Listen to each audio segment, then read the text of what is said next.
मुझे तो अब भी यकीन नहीं हो रहा है कि वो लड़की बिल्कुल संध्या के जैसे दिखती है। तुम लोग उसे यहाँ पर लेकर क्यों नहीं आए? मैं उससे मिलना चाहती थी, उसे देखना चाहती थी। वैनी साहब, देख तो आप अब भी सकती हैं। ये देखिए, देखिए और बताइए कि संध्या में और उस लड़की में क्या फर्क है?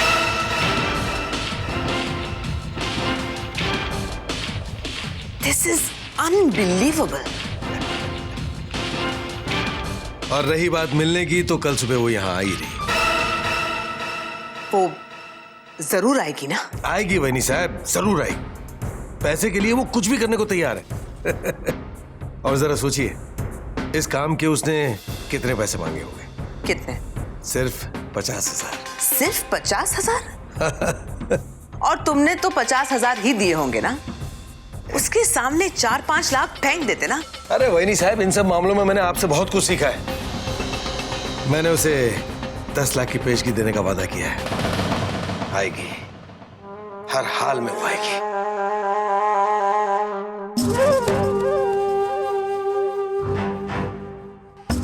तुम क्या सोच रहे हो डीके? कमाल की बात है भाभी, संध्या की हमशक्ल, झोपड़पट्टी में भाभी। मैं तो उसे देख चुका हूं, फिर भी विश्वास नहीं हो रहा है कि ऐसा इत्तेफाक भी हो सकता है। वो चाहे झोपड़पट्टी में रहती हो या फिर जहन्नम में, मुझे उससे कोई मतलब नहीं है। मुझे अपने बेटे की रिहाई से मतलब है, बस। आई जस्ट होप कोई गड़बड़ ना हो। वो लड़की कल आ जाए, that's all.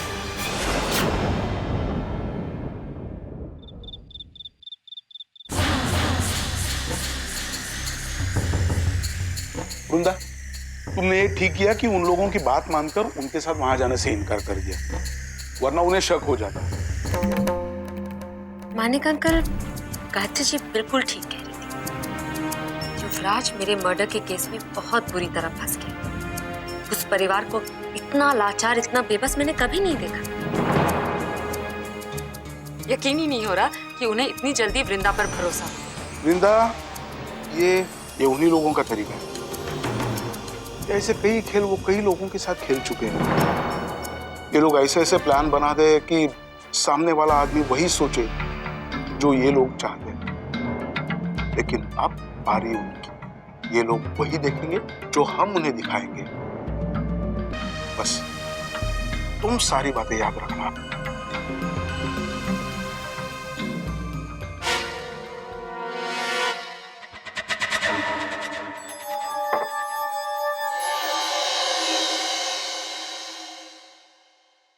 अपना ख्याल रखना वृंदा।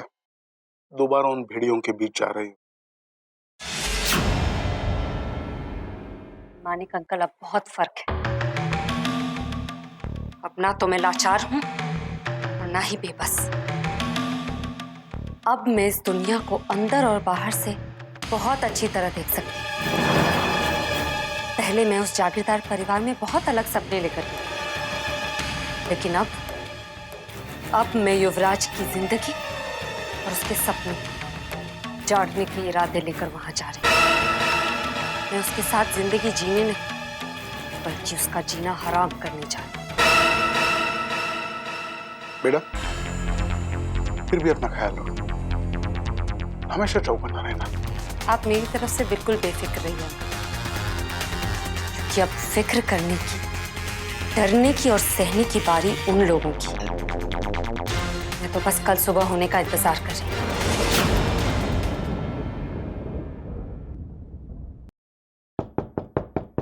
Come in.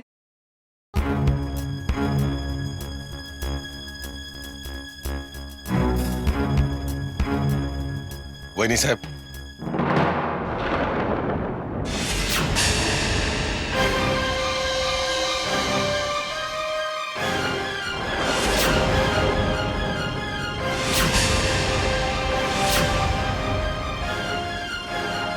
यही है वो लड़की।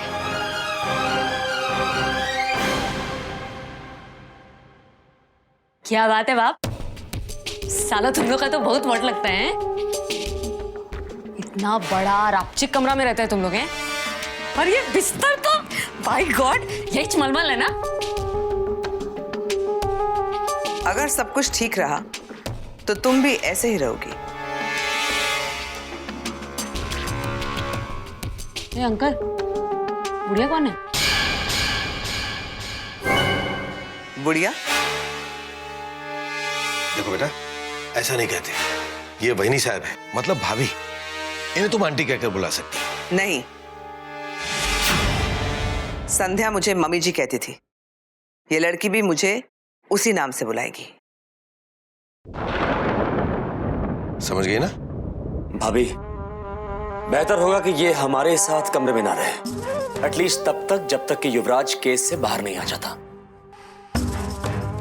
और हाँ, इसका ये हुलिया बदलना बहुत जरूरी है।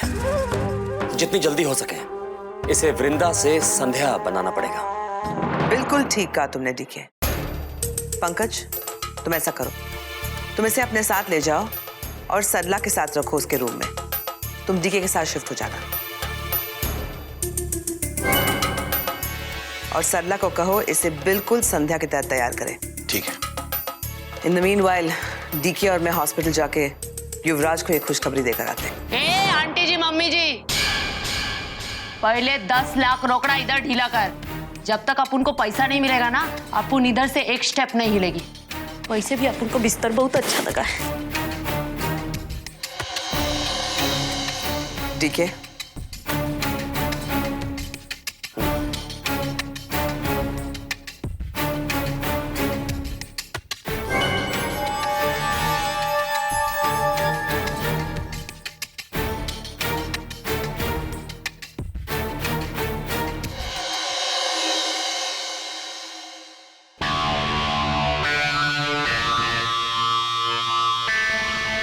ये असली है ना?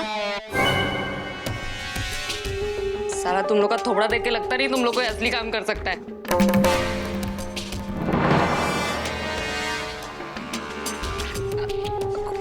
कुंदर कहीं को खाता है? जोक कर रही थी ना मैं, जोक कर रही थी।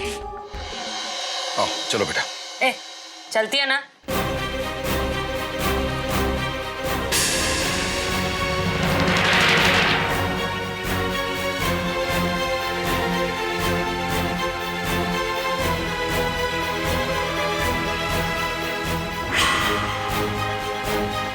रात में फोन करती हूँ। Okay, bye. सरला जी?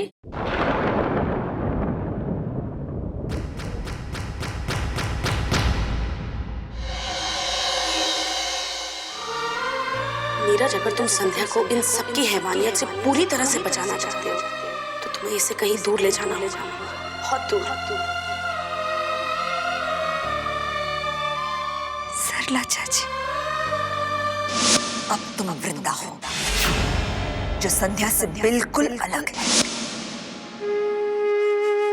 संध्या,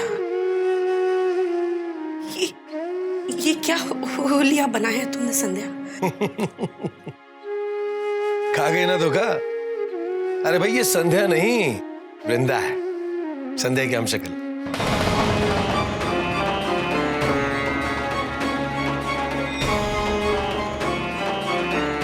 लेकिन सिर्फ हम शक्ल है। जब ये मुंह खोलेगी ना तो टपोरियों वाली भाषा बोलना शुरू करती है। पहनावा तो तुम देख ही रही हो। संध्या की शक्ल छोड़कर बाकी इसमें संध्या की कोई भी बात नहीं है। युवराज को बचाने के लिए हम इसे यहाँ लाए। इसे साड़ी पहनना सिखाना तुम्हें।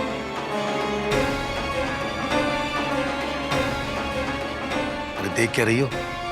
जाओ जाकर बात करो, तुम्हें मेरी बात पर यकीन हो जाएगा। जाओ।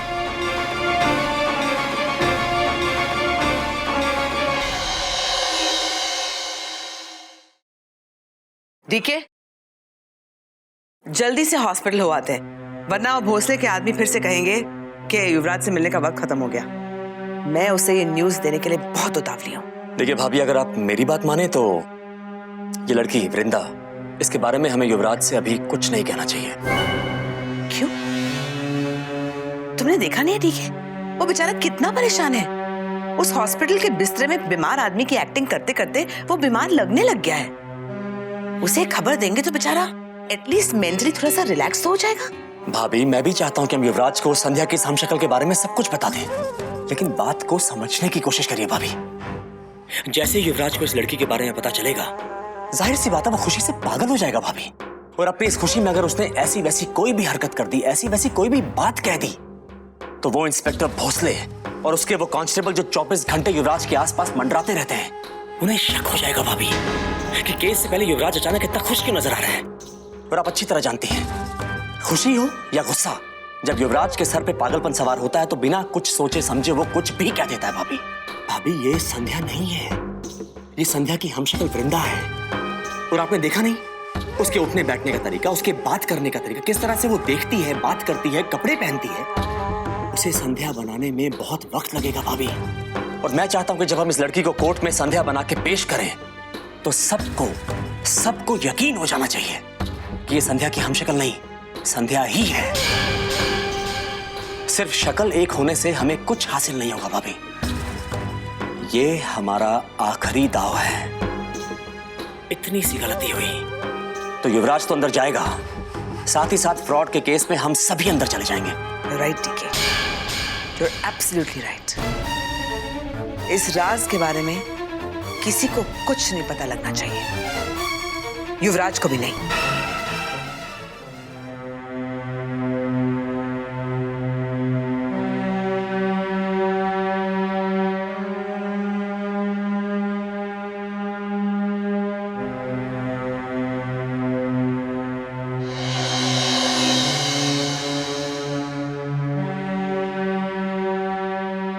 अब क्या हुआ युवराज को? युवराज, ये तुम्हारे खून का सैंपल क्यों ले रहे हैं? डॉक्टर साहब, क्या हुआ मेरे बेटे को? इसका जवाब डॉक्टर साहब नहीं, मैं देता हूं। हमें मिस्टर युवराज के ब्लड सैंपल्स और डीएनए टेस्ट करवाने, और सिर्फ मिस्टर युवराज के ही नहीं, हमें आप सब लोगों के ब्लड सैंपल्स चाहिए।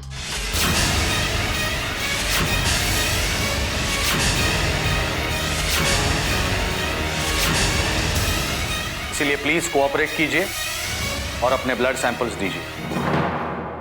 आप लोग सिर्फ कानून की भाषा समझते हैं ना? ये रहे कोर्ट ऑर्डर्स। इंस्पेक्टर भोसले, ये पेपर्स वगैरह छोड़िए, आप हमें ये बताइए कि ये जो हमारे डीएनए टेस्ट और ब्लड सैंपल्स जो है वो किस लिए लिए जा रहे हैं? बताता हूं। हमें मिस्टर नीरज का पर्स मिला है। मिस्टर नीरज प्रधान, आप सब लोग तो जानते हैं उन्हें, आपके घर में ही रहता था। और सुना है आपने उसके खिलाफ एक एफआईआर भी दर्ज किया है, फोर्जरी और चीटिंग का, करेक्ट?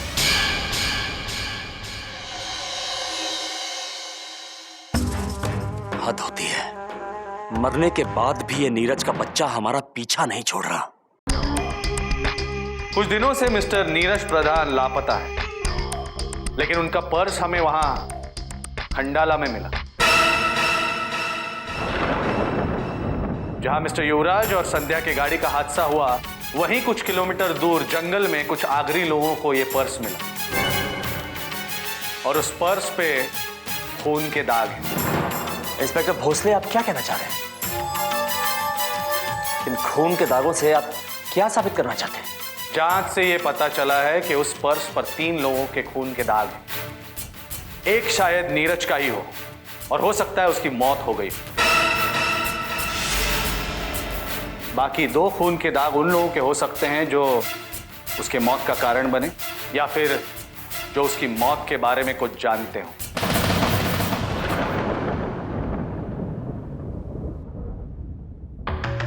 हम यही ढूंढ रहे हैं कि वो दाग किसके हैं, क्योंकि वही लोग बता सकते हैं हमें नीरज के बारे में। ऐसा भी तो हो सकता है इंस्पेक्टर साहब कि वो दाग उन लोगों के हो जिनको पर्स मिला है, या फिर कोई और हो सकता है।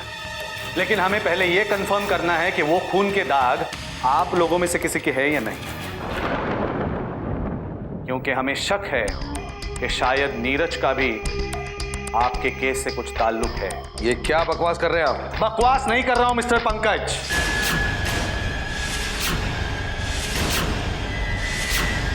संध्या के गाड़ी का जहां हादसा हुआ वहां से 3 किलोमीटर के दायरे में खून से लथपथ ये पर्स मिला है।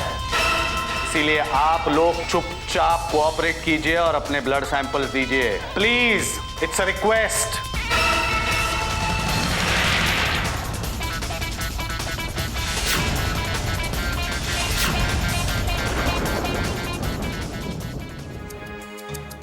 आइए वहीनी साहब आइए, ये लड़की हमारे बस की बात नहीं है। सरला ने 30 से 35 बार कोशिश करके देख लिया, लेकिन इसे तो साड़ी पहनना आता ही नहीं। किसने बोला नहीं आता है?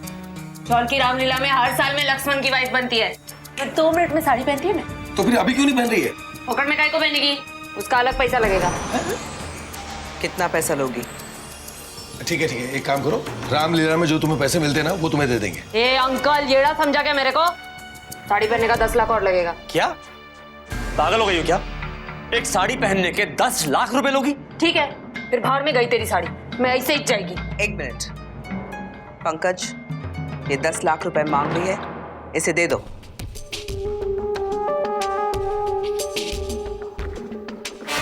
ठीक है, तुम्हें याद नहीं भोसले ने हॉस्पिटल में क्या कहा था?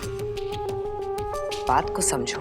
तेरे को साड़ी पहनने के 10 लाख रुपए नहीं दे रहा हूं, तेरी ये जो शक्ल है ना, इसके 10 लाख रुपए दे रहा हूं। लालची लड़की।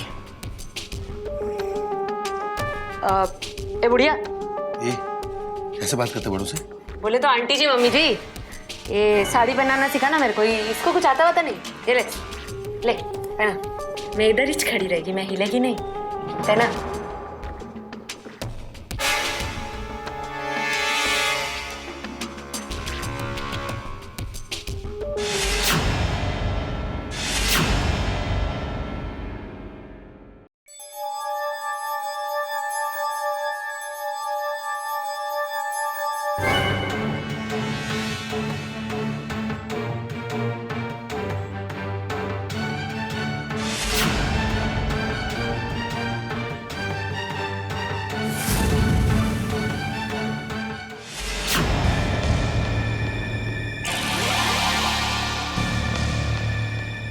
नीरज के पर्स पर खून कैसे? मैंने भी उसे मारा, पर मुझे कोई इंजरी नहीं थी। फिर मेरा खून उस पर्स पे हो ही नहीं सकता।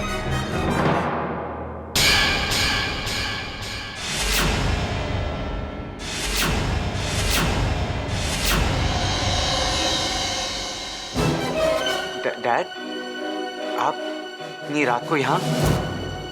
आपको यहाँ आने किसने दिया? हमारे लिए इतने गैर कानूनी काम कर चुके हैं, तो थोड़ी रिश्वत देकर तुमसे मिलने आना कौन सी बड़ी बात है? सवाल मेरा आज भी वही है, नीरज कहाँ है? पुलिस को नीरज का पर्स मिला और उसमें उसके अलावा 2 और लोगों के खून के निशान भी मिले। मुझे सब पता है। लेकिन डैड, मुझे नहीं पता कि नीरज का पर्स वहां कैसे आया। झूठ बोल रहे हो तुम।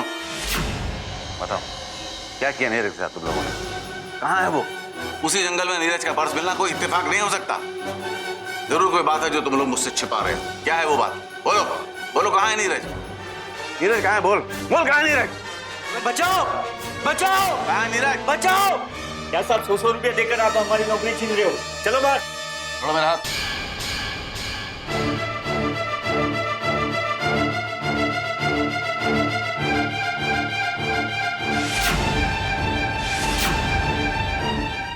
हाँ गायत्री जी, मैं ठीक हूँ। यहाँ वैसे तो सब कुछ बहुत आसान है, लेकिन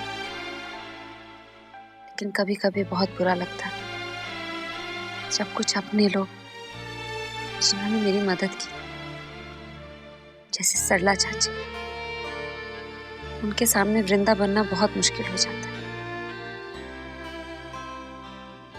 लेकिन आप बिल्कुल ठीक कह रही थी गायत्री जी, ये लोग मेरे सामने बिल्कुल बेबस हो गए। मेरी हर ऊटपटांग बात, हर बर्ताव सह रहे हैं ये लोग। इन लोगों को इतना लाचार मैंने कभी नहीं देखा। पर ये तो सिर्फ शुरुआत है। मैं अपने साथ हुए हर अन्याय का इन लोगों से गिन गिन कर बदला लूंगी। आप ठीक ही कह रही थी गायत्री जी, अगर लीगली मैं इन लोगों से बदला लेने जाती तो हार जीत का तो पता नहीं, लेकिन इन लोगों को यूं सजा भुगतते हुए नहीं देख पाती। अब मैं किसी को नहीं छोड़ूंगी।